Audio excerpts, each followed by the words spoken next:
зошто ги свикавте извршниот и Централниот одбор со оглед на тоа што лидерската средба заврши без договор.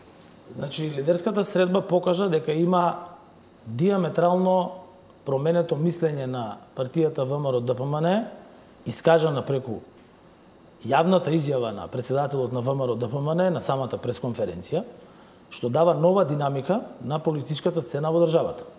Сметам дека за тоа треба да бидат информирани и извршниот и Централниот одбор на Социјалдемократскиот сојуз на Македонија, исто како што пред лидерската средба, вие знаете дека ја имав состанок и на извршниот и на Централниот одбор, и средба со коалицијските партнери, и средба со медиумите на кои што информирав во однос на наредните чекори кои што се однесуваат на исполнување на оваа наша обврска во преговорите со Европската унија. Како го коментирате нивниот став дека свикуваат извршени Централен одбор откако веќе сте ги одбиле нивните предлози? На извршениот предлози? и на Централниот одбор ќе бидат презентирани сите детали кои што јавно беа соопштени на пресконференцијата, бидејќи јас не би се сложил со вашата констатација дека предлозите се одбиени.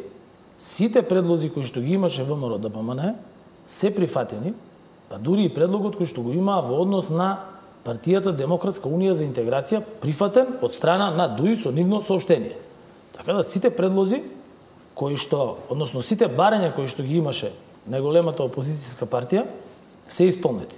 Сега, ДУИ вели, подготвени се да не бидат во влада или да поддржат влада без ДУИ, откако ќе бидат изгласани уставните измени и откако тие ќе стапат на сила. Предусловот на ВМРО ДПМН е да се гласаат уставните измени, ама влегувањето во сила да биде одложено до моментот на влез на земјата во Европската унија. И тоа не е мала разлика. Значи, прво, најголема разлика беше, која што веќе не постои, обвинувањето и реториката на ВМРО ДПМН е дека се прави бугаризација, асимилација, дека се нарушува идентитетот и така натаму на македонскиот народ со внесувањето на деловите од бугарскиот народ во преамбулата на нашиот устав. И цела година од почетокот на усвојувањето на францускиот предлог беше таа реторика. За да после лидерската средба сите се уверат дека тоа веќе е променет став, кој што е јавно искажан и уште еднаш на телевизиско интервју на председателот на ВМРО ДПМН, со што веќе не постои, според ВМРО ДПМН, а никогаш не ни постоела, таа опасност.